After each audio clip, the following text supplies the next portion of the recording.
everywhere, working in precise synchronization so that they were in and out before anyone could come to the guard's assistance. Screams of pain and terror filled the void of silence, and the army rose up, grabbing weapons and searching for an enemy in the thick white fog.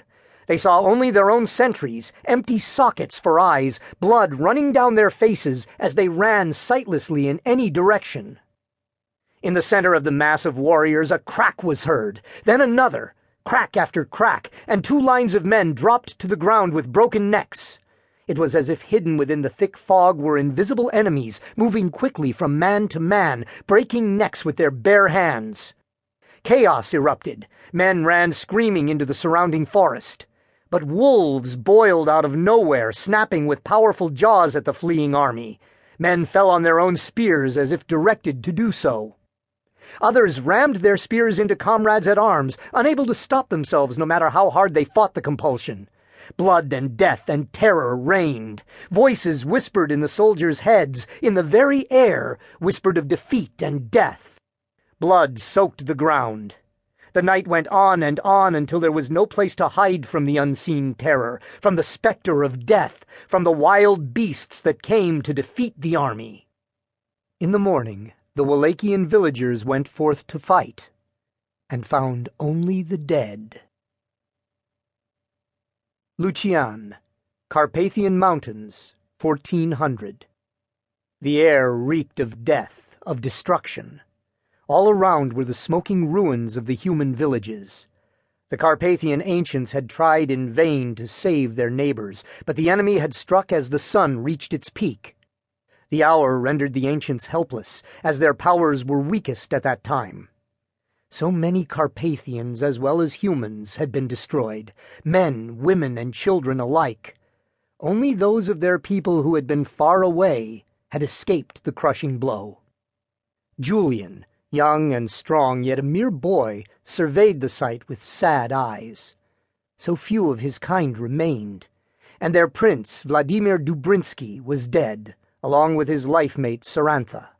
It was a catastrophe, a blow from which their species might never recover. Julian stood tall and straight, his long blonde hair flowing well past his shoulders. Dmitri came up behind him. "What are you doing here? You know it is dangerous to be out in the open like this. There are so many who would destroy us. We were told to stay close to the others." Despite his youth, he moved protectively closer to the younger boy. "I can take care of myself," Julian declared staunchly. "And what are you doing out here?" The young boy gripped the arm of the older boy beside him. "I saw them. I am certain it was they. Lucian and Gabriel. It was they." Awe filled his voice. "It cannot be," Dmitri whispered, looking in all directions. He was excited and scared at the same time. No one, not even the adults, named the twin hunters aloud. Lucian and Gabriel. They were legend, myth, not reality. "But I am certain. I knew they would come when they heard the prince was dead. What else could they do? I am sure they have gone to see Mikhail and Gregory." The older boy gasped. "Gregory is here also?" He followed the smaller boy through the thick forest. "He will catch us spying, Julian. He knows everything." The blond boy shrugged, a mischievous grin curving his mouth. "I am going to see them up close, Dmitri. I am not afraid of Gregory." "You should be. And I have heard that Lucian and Gabriel are really the undead." Julian burst out laughing. "Who told you that?" "I heard 2 of the males talking about it.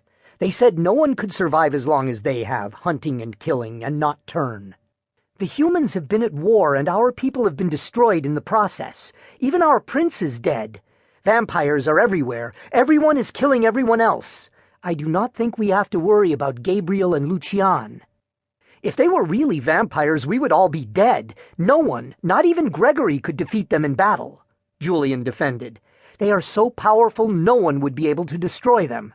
They have always been loyal to the prince. Always." "Our prince is dead. They are not necessarily loyal to Mikhail as the heir." Dmitri was obviously quoting adults. Julian shook his head in exasperation and continued forward, this time making certain to be silent.